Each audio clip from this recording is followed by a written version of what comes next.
यंदाच्या दिवाळीला प्रत्येकाने आपापल्या घरी भगवान श्रीहरी विष्णूंसह देवी लक्ष्मीचे पूजन याच पद्धतीने करा। ज्या घरामध्ये देवी लक्ष्मीची पूजा तिच्या पतीसह म्हणजे भगवान श्रीहरी विष्णूंसह होते, ज्या दोघांना एकत्रितपणे आपण लक्ष्मीनारायण म्हणतो, तर अशा घरामध्ये देवी लक्ष्मी सदैव नांदते आणि दीर्घकाळ टिकते सुद्धा। कारण जेथे श्रीहरी विष्णू तेथे माता लक्ष्मी आणि जेथे माता लक्ष्मी तेथे श्रीहरी विष्णू निवास करतात। यावर्षी सोमवार दिनांक 20 ऑक्टोबर 2025 रोजी अश्विन कृष्ण चतुर्दशी दुपारी 3:44 समाप्त होत आहे। त्यानंतर अमावस्येला प्रारंभ होत असून मंगळवार दिनांक 21 ऑक्टोबर 2025 रोजी सायंकाळी 5:54 अमावस्येची समाप्ती होत आहे। दिनांक 20 ऑक्टोबर रोजी प्रदोष काळामध्ये अमावस्येची व्याप्ती अधिक असून दिनांक 21 ऑक्टोबर रोजी प्रदोष काळामध्ये अमावस्येची व्याप्ती अल्पकाळ आहे। या दोन्ही दिवशी प्रदोष काळामध्ये अमावस्येची व्याप्ती कमी अधिक असता दुसऱ्या दिवशी म्हणजे अमावस्येच्या दिवशी लक्ष्मीपूजन करावे असे धर्मसिंधू, पुरुषार्थ चिंतामणी, तिथी निर्णय, व्रतपर्व विवेक इत्यादी धार्मिक ग्रंथांमध्ये सांगितलेले आहे। म्हणून आपल्याला मंगळवार दिनांक 21 ऑक्टोबर 2025 रोजी श्री लक्ष्मी पूजन करायचे आहे। दिनांक 21 ऑक्टोबर 2025 रोजी मंगळवारी अमावस्या आणि प्रतिपदा यांचे युग्म आहे व या युग्माला महत्त्व द्यावे असे वचन असल्यामुळे प्रतिपदायुक्त अमावस्येच्या दिवशी म्हणजेच मंगळवार दिनांक 21 ऑक्टोबर 2025 रोजी श्री लक्ष्मी, भगवान श्रीहरी विष्णू आणि यक्षगण कुबेर यांचे पूजन करावे। आपल्याला मंगळवारी सायंकाळी 6:10 पासून ते रात्री 8:40 पर्यंतच्या प्रदोष काळामध्ये श्री लक्ष्मीचे पूजन करता येईल। त्याचबरोबर रात्री 7:43 पासून ते रात्री 9:16 पर्यंत लाभ आणि रात्री 10:50 पासून ते उत्तर रात्री 1:56 पर्यंत शुभ आणि अमृत मुहूर्त आहेत। तर या काळामध्ये देखील आपल्याला श्री लक्ष्मी पूजन आणि वही पूजन करता येईल। नमस्कार मंडळी, मी शीतल आणि तुम्ही पाहताय दिल्लीकर मराठी। या व्हिडिओमध्ये मी तुम्हाला दिवाळीच्या लक्ष्मी पूजनाचा संपूर्ण विधी त्याचबरोबर उत्तर पूजा कशी करावी हे देखील दाखवणार आहे। व्हिडिओ संपूर्ण पहा। आपल्या दिल्लीकर मराठी चॅनलला तुम्ही अजूनपर्यंत सबस्क्राइब केलं नसेल तर जरूर सबस्क्राइब करा आणि व्हिडिओ पाहत असताना सर्वांनी कमेंट्समध्ये लिहा जय माता दी। चला तर मग व्हिडिओला सुरुवात करते। आता आपल्या सर्वांना लक्ष्मी पूजनाचा शुभ मुहूर्त समजलेलाच आहे, त्यामुळे दिलेल्या वेळेमध्ये पूजेची मांडणी करून विधिवतपणे लक्ष्मी पूजन करून घ्या। तर इथे मी सुद्धा पूर्व भिंतीला एक चौरंग मांडून त्याच्यावर लाल रंगाचा आसन अंथरून घेतलेला आहे, पण त्या देखील प्रज्वलित करून घेतलेल्या आहे, रांगोळी काढलेली आहे। पूजा करताना माझं तोंड पूर्वेला होणार आहे आणि देवांचं तोंड पश्चिमेला होणार आहे, कारण आपण पूर्व दिशेला चौरंग मांडून घेतलेला आहे। तुम्ही सुद्धा पूर्व भिंतीला किंवा पश्चिम भिंतीला लक्ष्मी पूजनाची मांडणी करू शकता। इथे मी 2 तांब्यांमध्ये पाणी भरून घेतलेलं आहे। एका मोठ्या वाटीमध्ये ओंजळभर तांदूळ घेतलेले आहे। लक्ष्मी पूजनासाठी सुघट मिळतात, तर आपल्याला 5 किंवा 7 या संख्येमध्ये सुघट आणता येतात। 9 या संख्येमध्ये सुद्धा आपण आणू शकतो। मग त्यामध्ये वेगवेगळ्या प्रकारची धान्य, मीठ, धने, त्याचबरोबर लाह्या बत्तासे किंवा कुणी एखाद्या सुघटामध्ये आपली जी रुपयांची नाणी असतात तर ती सुद्धा भरून घेत असतात। त्याचबरोबर पूजेसाठी फुलं, तुळशीपत्र, देवघरातली गणपतीची मूर्ती, देवी लक्ष्मीची मूर्ती, भगवान श्रीहरी विष्णू रूपी बाळकृष्णाची मूर्ती आपण घेतलेली आहे, काही पैसे, दागिने आणि आपल्या घरामध्ये साफसफाईसाठी जो झाडू वापरला जातो किंवा शिरई वापरली जाते, तर लक्ष्मी पूजनाला खास करून नवीन शिरई किंवा झाडू आणून त्याची देखील लक्ष्मीच्या स्वरूपात पूजा केली जाते। त्याचबरोबर आमच्या भागामध्ये अशा पद्धतीने देवी लक्ष्मीच्या मातीच्या मूर्तीची देखील पूजा होते आणि लक्ष्मी पूजनाच्या दिवशी खास करून कुबेरगण यांचीही पूजा होते। तर एकत्रितपणे मी लक्ष्मी कुबेर यांची एक मातीची मूर्ती दिवाळीच्या काळामध्ये मिळते, ती विकत घेतलेली आहे। त्याचबरोबर 5 प्रकारची 5 फळं किंवा कोणत्याही एका प्रकारचं फळ 5 या संख्येमध्ये आपल्याला घ्यायचं आहे। पंचारती या पद्धतीने तुमच्याकडे असेल तर त्याच्यामध्ये सुद्धा तुपाच्या फुलवाती घालून घ्यायच्या। समया असतील तर 2 समयांमध्ये तेल आणि 5 किंवा त्याच्यामध्ये जेवढ्या वाती घालणं आपल्याला शक्य असतं किंवा जेवढ्या वाती तिथे बसतात तेवढ्या आपण त्याच्यामध्ये घालून ठेवायच्या आहे, म्हणजे पूजा करताना आपण या समया प्रज्वलित करून घेऊ शकू। तर अशा पद्धतीने ही देवी लक्ष्मीची आणि यक्षराज कुबेर यांची एकत्रित मूर्ती आहे। हळदी कुंकवाचा ओला केलेला गंध, त्याचबरोबर देवपूजेतला रोजचा आपला तेलाचा किंवा तुपाचा दिवा घ्यायचा आहे, तो देखील दुहेरी वात घालून प्रज्वलित करून घ्यायचा आहे। आपल्याला एक पाण्याने भरलेला नारळ लागेल, 5 विड्याची किंवा आंब्याची पानं, आणि तुम्हाला जर विड्याचीच पानं कलशामध्ये सुद्धा वापरायची असतील तर मग अजून 2 पानं जास्तीची घ्यायची की त्या जोडपानावर आपण देवी लक्ष्मीसाठी विडा ठेवू शकू। आता इथे आपल्याला सर्वात आधी दिवा प्रज्वलित करून त्याची गंधफूल अक्षता वाहून पूजा करायची आहे। शुभं करोति कल्याणम आरोग्यम धनसंपदा शत्रुबुद्धी विनाशाय दीपज्योती नमोस्तुते। त्यानंतर आपल्याला कलश भरून घ्यायचा आहे। मंगल कलशाची स्थापना आपल्याला आपल्या डाव्या हाताला म्हणजेच देवांची ती उजवी बाजू येईल या पद्धतीने करायची असते। त्यासाठी एक चांदीचा किंवा तांब्या तुम्ही घेऊ शकता, पितळेचा घेतला तरीही चालेल। त्याच्यावर कुंकवाचा ओला गंध तयार करून त्याच्या मदतीने स्वस्तिक काढून घ्यायचा आहे। स्वस्तिक अगदी योग्य पद्धतीने काढायचं, 4ही बाजूंना 4 बिंदू द्यायचे, त्याच्याबरोबर आपल्याला कडेने रिद्धी सिद्धीच्या रेषा देखील देऊन घ्यायच्या आहे। त्याचबरोबर तांब्याची जी मागची बाजू आपल्याला रिकामी दिसते तर तिथे या पद्धतीने कुंकवाचे 5 टिपके आणि त्याच्यावरच हळदीचे 5 टिपके आपण देऊ शकतो, किंवा मग एकाआड एक हळदीचा एक कुंकवाचा टिपका आपण देऊन घेतला तरीही चालतं। कुणी डायरेक्ट हळदी कुंकवाची 5 बोटं ओढून घेतात, त्याला नाम असं म्हटलं जातं धार्मिक भाषेमध्ये। यानंतर आपल्याला कलशामध्ये स्वच्छ पाणी ओतायचं आहे। हवं तर या पाण्यामध्ये तुम्ही थोडंसं गंगाजल किंवा गुलाब पाणी ओतलं तरीही चालेल, किंवा आपलं दररोजचं जे आपण वापरतो पिण्यासाठी वगैरे किंवा आपल्या टाक्यांमध्ये जे असतं तर तेच आपण स्वच्छ पाणी या तांब्यामध्ये भरून घ्यायचं आहे। आता या पाण्यामध्ये आपल्याला काही द्रव्य टाकायची आहेत, जसं की हळदी कुंकू, फूल अक्षता, 1 रुपयाचं नाणं आणि सुपारी। त्याच्यानंतर सांगितल्याप्रमाणे 5 विड्याची किंवा 5 आंब्याची पानं आपल्याला लावून घ्यायची आहेत आणि या प्रकारचा नारळ आपण घ्यायचा की ज्याच्यावर सर्व शेंड्या देखील आहेत आणि नारळामध्ये पाणी सुद्धा आहे। तर नारळाचा देठ म्हणजे शेंडीची बाजू वरती आली पाहिजे आणि टोचणारी जी बाजू आहे ती कलशामध्ये खाली गेली पाहिजे। या पद्धतीने आपल्याला नारळ कलशावर ठेवायचा असतो। तर पूजेतला एक प्रकारे प्राण किंवा पूजेचा मुख्य गाभा म्हणून मंगल कलशाला पूजलं जातं किंवा त्याच्याकडे आपण पाहत असतो। तर सर्व पूजेचं एक जिवंत रूप म्हणजे काय असतं तर त्या पूजेतला दिवा आणि मंगल कलश। आपल्याला काय करायचं आहे, जिथे आपण पूजा मांडतो आहोत त्या पाटावर किंवा चौरंगावर आपल्या डाव्या हाताला येईल म्हणजे देवांची ती उजवी बाजू येईल, तिथे तांदळाच्या मदतीने अष्टदल कमळ काढायचं किंवा गोलाकार पद्धतीने तांदूळ पसरवायचे आणि त्याच्यावर मंगल कलश ठेवून घ्यायचा आहे। लक्षात घ्या, सुरुवातीला आपण फक्त पूजेची मांडणी करत आहोत, त्यानंतर आपण सर्व देवी देवतांची एकत्रितपणे सविस्तर आणि विधिवत पूजा करूया। आता कोणतीही पूजा म्हटली की ती निर्विघ्नपणे पार पडावी याच्यासाठी संकल्प करायचा असतो। तर डाव्या हाताने आपल्या उजव्या तळहातावर आपल्याला 3दा पाणी घेऊन ते पाणी प्राशन करायचं असतं। तर पहिल्यांदा पाणी घेतल्यानंतर म्हणायचं ओम केशवाय नमः आणि ते पाणी पिऊन घ्यायचं। त्याच्यानंतर पुन्हा पाणी घ्यायचं आणि मंत्र म्हणायचा ओम नारायणाय नमः आणि ते पाणी देखील पिऊन घ्यायचं।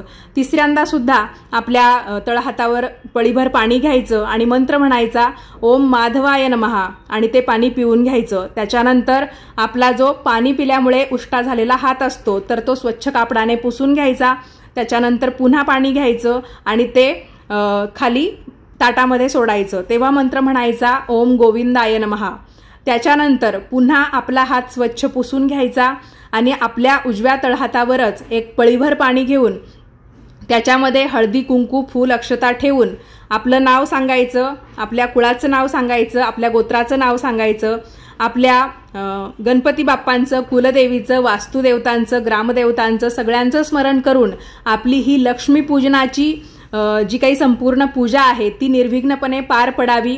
त्याचबरोबर कोणत्याही प्रकारच्या चुका आपल्या हातून घडल्या तर त्या देवाने स्वीकार कराव्या किंवा साधीभोळी पूजा आहे किंवा अज्ञान समजून आपल्याला ते माफ करावं हे सगळं सांगून आपण तो संकल्प सोडायचा असतो, म्हणजे ते पाणी ताटामध्ये सोडायचं असतं आणि नंतर पूजा वगैरे आटोपली की ते पाणी आपण झाडांना घालून द्यायचं असतं। यानंतर लक्ष्मी पूजनामध्ये मांडल्या जाणाऱ्या सर्व देवी देवतांना एक एक करून आपल्याला स्नान घालून घ्यायचं असतं।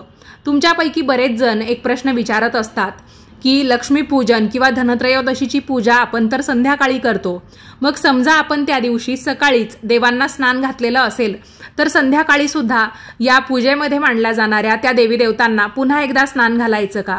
तर हो, लक्ष्मीपूजनाची पूजा आपण त्या दिवशी म्हणजे अश्विन अमावस्येला मांडतो आणि त्यानंतर दुसऱ्या दिवशी त्या पूजेचं विसर्जन करतो। त्यामुळे या पूजेमध्ये त्या देवी देवतांची स्थापना करण्यापूर्वी त्यांना स्नान घालणं खूप आवश्यक आहे। कोणतीही पूजा असो, पहिला मान असतो श्री गणेशांना। तर आपल्या देवघरातल्या श्री गणेशांच्या मूर्तीला किंवा तुमच्याकडे मूर्ती नसेलच तर तुम्ही त्याऐवजी सुपारी घेऊन त्या सुपारीला पाण्याने स्नान घालून घेऊ शकता। बघा मंडळी, तुम्हाला पंचामृताने जरी स्नान घालायचं असेल किंवा दुधाने किंवा फक्त दह्याने जरी स्नान घालायचं असेल तरी पहिलं स्नान हे पाण्याने घालायचं, त्याच्यानंतर आपण पंचामृत, दूध, दही जे काही वापरणार आहोत त्याने स्नान घालायचं आणि शेवटी पुन्हा पाण्याने स्नान घालून त्या देवी देवतांची मूर्ती आपल्याला कोरडी करून पुसून घ्यायची असते। आता आपण गणपती बाप्पांना पहिलं स्नान घातलं, त्याच्यानंतर ज्यांना आपण लक्ष्मीपूजनाच्या दिवशी श्रीहरी विष्णू म्हणून पूजणार आहोत त्या आपल्या देवघरातल्या रंगनाथ रूपी बाळकृष्णाला देखील स्नान घालून घ्यायचं। प्रत्येक देवी देवतेला स्नान घालत असताना त्यांचा एक मंत्र किंवा त्यांचं नाम आपण मनातल्या मनात तेव्हा म्हणत राहायचं आहे। एकतर मनातल्या मनात म्हणायचं किंवा मग आपल्याला आवाज येईल स्वतःला एवढ्या आवाजामध्ये आपण म्हणू शकतो। यामुळे काय होतं, पूजेमध्ये आपलं संपूर्ण लक्ष लागतं। एकदमच आपण शांत राहून पूजा केली तर आपलं मन विचलित होण्याची किंवा नुसतं मुक्याने जेव्हा आपण देवी देवतांना स्नान घालतो किंवा त्यांची पूजा करत असतो तर आपण पूजा करायची म्हणून करतो आणि आपलं मानवी मन हे फार चंचल असतं, त्यामुळे ते इतरत्र भटकण्याची शक्यता जास्त असते। म्हणजे आपल्या मनात दुसरेच काहीतरी विचार सुरू असतात आणि आपण पूजा करायची म्हणून करतो असं होतं। त्यामुळे धर्मशास्त्राने असं सांगितलेलं आहे की देवी देवतांची पूजा ही मुक्याने कधीच करू नका।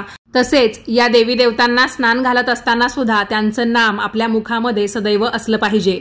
मंगल कलशाच्या अगदी शेजारीच आपण थोडीशी तांदळाची रास घालून त्याच्यावर श्री गणेशांची स्थापना केली। त्यांच्या शेजारी पुन्हा तांदळाच्या 2 लहान लहान राशी घालून त्याच्यावर श्रीयंत्र ठेवून त्याच्यावर भगवान श्रीहरी विष्णू त्याचबरोबर माता लक्ष्मी यांची देखील स्थापना करून घेतलेली आहे। तुमच्याकडे असणारं श्रीयंत्र याच्यापेक्षा वेगळं असेल तर तुम्ही ते मूर्तीच्या समोर ठेवलं तरीही चालतं, कारण श्रीयंत्र म्हणजे भगवान श्रीहरी विष्णू आणि माता लक्ष्मी यांचं आसन मानलं जातं। आता ज्यांच्याकडे अशी माता लक्ष्मीची मातीची मूर्ती देखील पूजली जाते तर त्यांनी ती लगेचच या मूर्तींच्या पाठीमागे अशी भिंतीला टेकून उभी केली तरीही चालेल, किंवा तुमच्याकडे माता लक्ष्मी, श्रीहरी विष्णू, कुबेर यांचा एकत्रित फोटो असेल तर तो तुम्ही या भिंतीला टेकून ठेवू शकता, पूजा मांडणीमध्ये ठेवू शकता। म्हणजे आता माझ्याकडे सर्व देवी देवतांच्या सेपरेट मूर्ती आहेत त्याच्यामुळे मी त्या ठेवल्या। तसेच दिवाळीच्या काळामध्ये आपल्याला देवी लक्ष्मीची मातीची अशी हळदी कुंकवाच्या रंगातली पावलं देखील मिळतात, तर तीही मी घेतलेली आहे। तुम्हालाही घ्यायची असतील तर नक्की तुम्ही या दिवाळीमध्ये घेऊ शकता। आता तुम्हाला प्रश्न हा पडेल की मी देवघरातली सुद्धा देवी लक्ष्मीची मूर्ती ठेवली आणि मातीची सुद्धा लक्ष्मीची मूर्ती ठेवली तर अशा 2-2 देवी लक्ष्मीच्या मूर्ती ठेवल्या तर चालेल का? तर बघा, ती मूर्ती मातीची असल्यामुळे आपण तिला विधिवतपणे स्नान घालू शकत नाही, त्यामुळे मी देवघरात असणारी माता लक्ष्मीची मूर्ती देखील ठेवलेली आहे। आणि जी मातीची मूर्ती आपण नवीन आणतो तर ती दरवर्षीच नवीन आणावी लागते आणि पूजा झाल्यावर आपल्याला तिचं विसर्जन करायचं असतं। तर ही मातीची मूर्ती बैठ्या स्वरूपातली घ्यायची, ती कमळामध्ये बसलेली असावी आणि मुख्य म्हणजे देवी लक्ष्मीच्या हातामध्ये दिवा असायला हवा, कारण देवी लक्ष्मी आपल्याला असं सांगते की दिवा लावल्याने आपल्या मनातला, आपल्या आजूबाजूचा किंवा आपल्या परिसरातला सगळ्याच ठिकाणचा अंधकार हा दूर होतो। मग तो अज्ञानाचा अंधकार असेल तर तो सुद्धा दूर होऊन आपल्याला ज्ञानाचा प्रकाश त्या दिव्याच्या ज्योतीद्वारे मिळत असतो। तर त्याचा संदेश आपल्याला देवी लक्ष्मी देते, म्हणून ती स्वतःच तिच्या हातामध्ये एक मातीचा दिवा घेऊन बसलेली असते की आपण सर्वांनी सुद्धा दिवाळीच्या निमित्ताने दिवे लावले पाहिजेत। माता लक्ष्मीची उत्पत्ती ही समुद्र मंथनातून झालेली असली तरी तिला मातीच्या वस्तू अत्यंत प्रिय असल्यामुळे दिवाळीच्या काळामध्ये मातीची देवी लक्ष्मीची मूर्ती असेल किंवा मातीच्या पंत्या असतील यांना फार महत्त्व दिलं जातं। त्याचबरोबर आपण जे सुघट वेगवेगळे धान्य तसेच मीठ, धने, लाह्या, बत्तासे ठेवून पूजतो तर ते सुद्धा मातीचेच असतात। या पूजा मांडणीमध्ये आपल्याला गणपती बाप्पांसाठी गुळ खोबऱ्याचा नैवेद्य ठेवायचा आहे। महानैवेद्य आपण आरतीच्या आधी ठेवणार आहोत। त्यापूर्वी आपल्याकडे असणारे काही पैसे, दागिने यांची देखील एक धनाचं प्रतीक म्हणून आपल्याला पूजा करायची असते। तर आपल्याकडे असणारे सर्वच दागिने किंवा खूप जास्त पैसे या पूजेमध्ये ठेवण्याची अजिबात आवश्यकता नसते।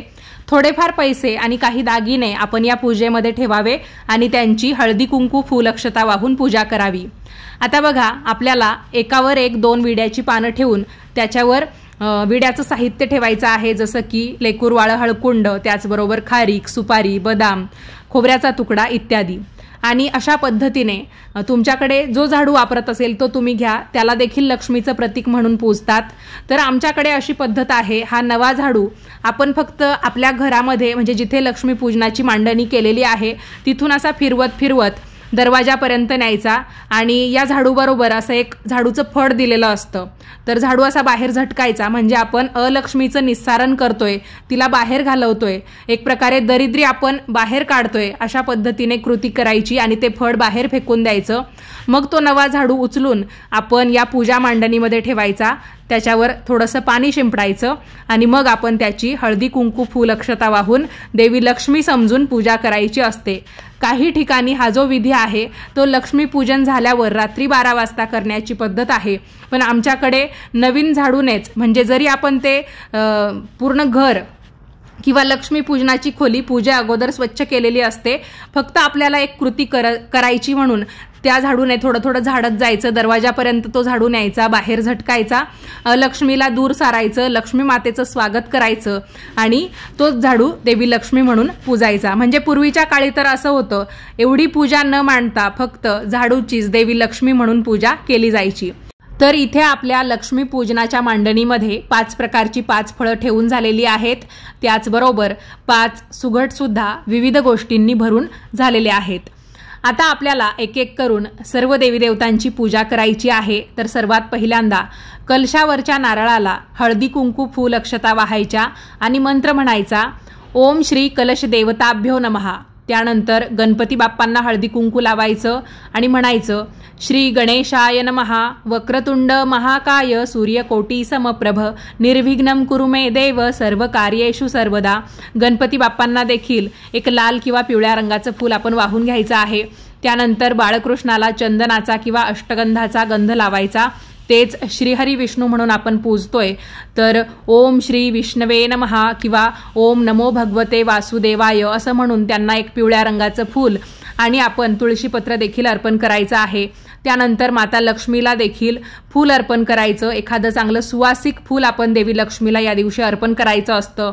देवी लक्ष्मीला या दिवशी आपण अत्तर देखील लावू शकतो आणि त्यावेळेस आपण मंत्र म्हणायचा, या देवी सर्व भूतेषु लक्ष्मी रूपेण संस्थिता, नमस्तस्ये नमस्तस्ये नमस्तस्ये नमो नमः। त्यानंतर आपण कुबेर देवतांची देखील पूजा करायची आहे। खरं तर त्यांना देवांचे खजिनदार असं म्हटलं जातं। कुबेर देवता या शब्दापेक्षा त्यांना यक्षराज कुबेर किंवा यक्षगण कुबेर असं म्हणण्याची पद्धत आहे। तर ओम श्री कुबेर देवताय नमः, ओम श्री यक्षराजाय नमः किंवा जो कुबेर मंत्र आहे तो मी तुम्हाला पहिल्या कमेंटमध्ये पिन करून देते, तो तुम्ही बघून म्हणू शकता। मी तुम्हाला धनत्रयोदशीच्या व्हिडिओमध्ये सुद्धा तो मंत्र सांगितलेला आहे। समई देखील आपण प्रज्वलित करून घेतली, ती थोडीशी उशिरा प्रज्वलित करायची, कारण काय होतं, एकदम सुरुवातीला आपण समई प्रज्वलित केली आणि ती जास्त खोलगट नसली की लवकरच ती शांत होऊन जाते। त्यामुळे पूजा थोडीशी मध्यावर आल्यावर म्हणजे मंत्र वगैरे म्हटल्यावर मी ती प्रज्वलित करून घेतली। तोवर आपल्या पंत्या देखील सुरू होत्या आणि देवपूजेतला दिवा देखील सुरूच होता। त्यानंतर विड्यावर देखील आपण थोडंसं पाणी शिंपडायचं आणि दक्षिणा म्हणून आपण तो विडा देवी लक्ष्मीला अर्पण केलेला आहे असं आपण तिला सांगायचं। म्हणजे ज्याही गोष्टी आपण या देवी देवतांना अर्पण करतो ना, तर ते सगळं आपण आपल्या मराठी भाषेतून सांगितलं तरीही चालतं की हे देवी लक्ष्मी, मी तुला आता हळदी कुंकवाचा गंध अर्पण करत आहे, त्याचबरोबर मी तुला आता फूल वाहत आहे, मी तुला विडा अर्पण करत आहे, हे सगळं तू स्वीकार कर. माझ्या अजाणतेपणामुळे किंवा थोड्याफार अज्ञानामुळे माझ्याकडून छोट्या मोठ्या काही चुका घडत असतील तर त्या देखील तू पोटात घेशील, पदरात घेशील, अशी मी अपेक्षा व्यक्त करते. बघा, देवी लक्ष्मी असेल किंवा श्री कुबेर असतील तर यांच्याकडे आपण एक धनाची देवता किंवा देवांचे खजिनदार म्हणून कुबेर यांची आपण पूजा करत असतो. तर आपल्या सर्वांना धनधान्य, सुख समृद्धी, चांगलं आयुर आरोग्य, त्याचबरोबर वैभव, कीर्ती, यश या सगळ्यांची प्राप्ती हो आणि आपल्या घरातून अलक्ष्मीचं कायमस्वरूपी निस्सारण हो, यासाठी आपण त्यांची पूजा करत असतो. तर इथे आपण शिरईची म्हणजे झाडूची देखील पूजा करून घेतली. त्याचबरोबर आपल्याकडे असणारी वही, बँकेचं पासबुक या ज्या गोष्टी असतात ज्यामध्ये आपण खर्चाच्या नोंदी करत असतो तर त्यांचीही पूजा आपण करून घेतलेली आहे. आता वेळ आहे नैवेद्य दाखवण्याची. तर अशा पद्धतीने तांब्यामध्ये पाणी भरून घ्यायचं, पाण्याने चौकोनी मंडल करायचं. तर मंडल कसं केलेलं आहे तुम्ही पाहू शकता आणि त्याच्यानंतर आपल्याला नैवेद्य दाखवायचा आहे. तर शक्यतो आपल्याकडे लक्ष्मीपूजनाच्या दिवशी पूर्णावरणाचाच नैवेद्य असतो. पुरणपोळी, सार भात, कुरडई भजे, गुळवणी किंवा खीर, वरण भात, मेथीची भाजी. तर अशा पद्धतीने ताट तयार करायचं आणि आपण ते नैवेद्याचं ताट देवी देवतांना अर्पण करायचं आहे, दाखवायचं आहे. त्याचबरोबर दिवाळीला केला जातो तो फराळ, शेव, चिवडा, लाडू, त्याचबरोबर करंजी, शंकरपाळी जे काही तुमच्याकडे बनवलं जात असेल तर ते सगळं नैवेद्यामध्ये ठेवायचं. शक्यतो नियम तर असाच आहे, आपण जोपर्यंत लक्ष्मी पूजन करत नाही तोपर्यंत घरातली जी लक्ष्मी असते म्हणजे आपल्या घरातली जी महिला असते किंवा घरातले जे वयाने मोठे असलेले मंडळी असतात तर ते प्रसादातला एक घास सुद्धा खात नाही. लक्ष्मीपूजन झाल्यावरच ते फराळ खायला सुरू करतात. नैवेद्याच्या ताटामध्ये आपल्याला लिंबाची फोड ठेवता येईल, पण मीठ आपल्याला अजिबात ठेवायचं नाहीये. तुम्ही कोणत्याही देवी देवतेला जेव्हा नैवेद्य दाखवतात तर त्याच्यामध्ये लिंबाची फोड आठवणीने ठेवायची, फक्त मीठ ठेवायचं नाही. नैवेद्य ठेवल्यानंतर नैवेद्याभोवती पाणी फिरवायचं आणि हे देवी देवतांनो, आमचा नैवेद्य गोड मानून स्वीकार करा. तर आपण असं म्हणायचं आणि त्यानंतर नैवेद्याभोवती पाणी फिरवून आपल्याला नमस्कार करायचा असतो. तर इथे आपली लक्ष्मीची पूजा पार पडलेली आहे. शुभ मुहूर्तावर तुम्ही सुद्धा देवी लक्ष्मीची याच पद्धतीने पूजा करा. तुमच्याकडे पूजेमध्ये अजून काही वेगळ्या गोष्टी ठेवत असतील तर त्याही तुम्ही ठेवू शकता, कारण प्रत्येक गावोगावची जी पद्धत आहे लक्ष्मीपूजनाची किंवा कोणत्याही सणावारांची, व्रतवैकल्यांची, तर ती थोड्याफार फरकाने वेगळी असते. जसं आपण म्हणतो की बोलीभाषेमध्ये देखील फरक पडतो, त्याच पद्धतीने कुळाचार, रीतिरिवाज, या परंपरा यामध्ये सुद्धा बरीच तफावत आपल्याला आढळून येते.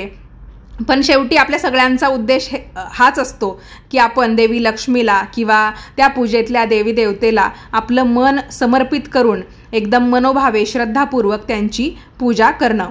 इथपर्यंत आपली देवी लक्ष्मीची आणि या पूजेतल्या सर्व देवी देवतांची पूजा पार पडलेली आहे. नैवेद्य दाखवून झालेला आहे. यानंतर आपल्याला अजून काही महत्त्वाच्या गोष्टी करायच्या आहेत. त्या कोणत्या तेही आपण पुढे पाहूयात. आपल्याला आता लगेचच गणपती बाप्पांची आणि देवी लक्ष्मीची आरती करायची आहे. आपल्याला जर देवी लक्ष्मीची आरती म्हणता येत नसेल तर आपण प्रथम श्री गणेशांची आरती करावी. सुखकर्ता दुःखहर्ता वार्ता विघ्नाची, नुरवी पुरवी प्रेम कृपा जयाची. त्याच्यानंतर आपल्याला दुर्गे दुर्गटभारी ही आरती करायची आहे, कारण देवी ही एकच आहे पण देवींची रूपं, त्यांची नावं वेगवेगळी आहेत. त्याच्यामुळे आपण इथे आपल्या कुलदेवीची आरती केली तरीही चालतं.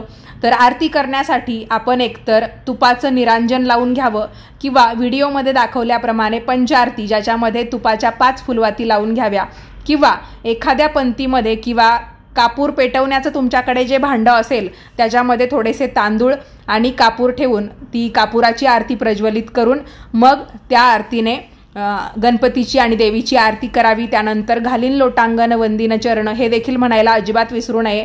जेव्हा आपण तुपाच्या निरांजनाने किंवा तुपाच्या दिव्याने अथवा कापूर आरतीने देवी देवतांची आरती करतो तर आपल्या घरामध्ये मांगल्य येतं, सकारात्मकता येते आणि जी काही निगेटिव्हिटी, नकारात्मक ऊर्जा आपल्या घरामध्ये घर करून बसलेली आहे, जी आपल्या सर्वांना त्रास देते, तर या कापराच्या सुगंधाने ती कुठल्या कुठे पळून जाते, बाहेर निघून जाते. आपल्या घरामध्ये आरती केल्यानंतर जे चैतन्य येतं आपण म्हणतो ना, तर त्याचं कारण हेच आहे.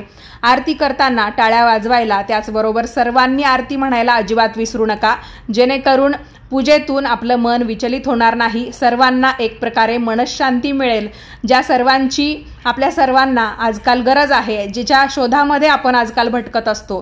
तर सर्वांच्या हातामध्ये आपण एक एक करून आरतीचं ताट द्यायचं. जास्त काही दिवे पूजा मांडणीच्या तिथे लावायचे नाहीत, कारण आपल्या घरी लहान मुलं बाळं असतात, त्याच्यामुळे मापात आपण थोडे दिवे, थोड्या पंत्या किंवा समया यांचं प्रज्वलन करायचं असतं. तर आरती करून झाली, त्याच्यानंतर महत्त्वाचं काम काय करायचं, आपल्या घरातल्या आपण ज्या स्त्रिया आहोत तर त्यासुद्धा लक्ष्मीच आहेत. तर आपल्या घरामध्ये जेवढ्या स्त्रिया असतील तर त्या एकमेकींनी म्हणजे हळदी कुंकू लावायचं आहे. जसं की आता आम्ही दोघी आहोत, माझ्या सासूबाई आहेत आणि मी आहे, तर मीही त्यांना हळदी कुंकू लावलं, त्याही मला हळदी कुंकू लावत आहेत आणि त्या साहजिक आहे माझ्यापेक्षा वयाने आणि नात्याने मोठ्या आहेत, तर मी त्यांना नमस्कार करते आहे. तर आपण सुद्धा आपल्या घरातल्या ज्येष्ठ मंडळींना, भलेही आपल्यापेक्षा त्या वयाने मोठ्या असतील, नात्याने मोठ्या असतील, तर त्यांना आपण नमस्कार करायचा आहे. आणि घरातल्या पुरुषांसाठी एक महत्त्वाची सूचना किंवा एक महत्त्वाची गोष्ट की या ज्या स्त्रिया आहेत, या ज्या महिला आहेत, तर त्या वर्षभर आपल्यासाठी कोणत्या ना कोणत्या प्रकारची व्रतवैकल्य करतात, सणवार साजरे करतात, घरामध्ये त्यांच्याशिवाय शोभा नाही आहे. तर या लक्ष्मीपूजनाच्या दिवशी तुम्ही आपापल्या घरच्या लक्ष्मीची पूजा करायला अजिबात विसरू नका. पहिला मान तर तुम्ही या देवस्वरूप लक्ष्मीच्या मूर्तीला म्हणजे तिची पूजा करून त्या सर्व गोष्टींचा एक मानपान करून घ्या, पण त्यानंतर या जित्या जागत्या लक्ष्मीचा मानसन्मान करायला सुद्धा अजिबात विसरू नका. प्रत्येक पतीने आपल्या पत्नीला या दिवशी ओवाळा, त्याचबरोबर तू आमच्या घरची लक्ष्मी आहे, आम्ही तुमचा आदर करतो, या पद्धतीने आपण त्यांना लक्ष्मीपूजनाच्या शुभेच्छा देऊ शकतो. लक्ष्मीपूजन हे दरवर्षी अश्विन अमावस्येला साजरं केलं जातं. तर या दिवशी वाहनांची देखील पूजा करण्याची पद्धत आहे. त्याचबरोबर वाहनांवरून नारळ देखील उतरवला जातो, आपल्या घरावरून नारळ उतरवला जातो. तर आपण वाहनांना सुद्धा लक्ष्मीचं स्वरूप मानून आपल्या घरी आणत असतो आणि मग आपण त्यांचा वापर करायला सुरुवात करतो. तर आपल्या घरी जी वाहनं असतील त्यांची आपण औक्षणाचं ताट तयार करून पूजा करायची असते. त्याच्यानंतर आपल्या घराच्या बाहेर आपण दिवे लागणीच्या वेळेसच पंत्या लावून घ्यायच्या आणि पूजा मांडणीच्या तिथे जास्त दिवे पंत्या आपण लावलेल्या असतील तर घरामध्ये आपण झोपत असतो, लहान मुलं फिरत असतात, तर त्या कारणाने आपल्याला जास्तीच्या पंत्या दिवे उचलून घ्यायचे आहेत आणि बाहेर जिथे जिथे तुम्हाला अंधार दिसतो तुमच्या घराच्या परिसरामध्ये किंवा कानाकोपऱ्यांमध्ये तिथे आपण ते दिवे काळजीपूर्वक प्रज्वलित करायचे असतात. तर अशा पद्धतीने घराच्या सर्व पायऱ्यांवर, घराच्या अंगणामध्ये, त्याचबरोबर खिडकीमध्ये आपण दिवे लावून घ्यायचे असतात. तर पंत्यांमध्ये आपण दुहेरी वात घालायची, तेल घालायचं आणि हे दिवे पंत्या आपल्याला प्रज्वलित करून घ्यायच्या असतात. त्या सर्वांपाशी आपण एखादं फूल वाहू शकतो किंवा लाया बत्ताशांमधल्या थोड्या थोड्या लाया वाहिल्या तरीही चालतं, जेणेकरून बाहेर ज्या मुंग्या असतात किंवा छोटे मोठे जे जीवजंतू असतात तर तेही या अश्विन अमावस्येच्या निमित्ताने तृप्त होतात किंवा संतुष्ट होतात.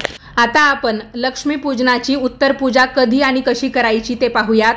दरवर्षी लक्ष्मीपूजनाची उत्तर पूजा ही दुसऱ्या दिवशी सकाळी सूर्योदयाच्या वेळेस किंवा सूर्योदय झाल्यानंतर करण्याची पद्धत आहे.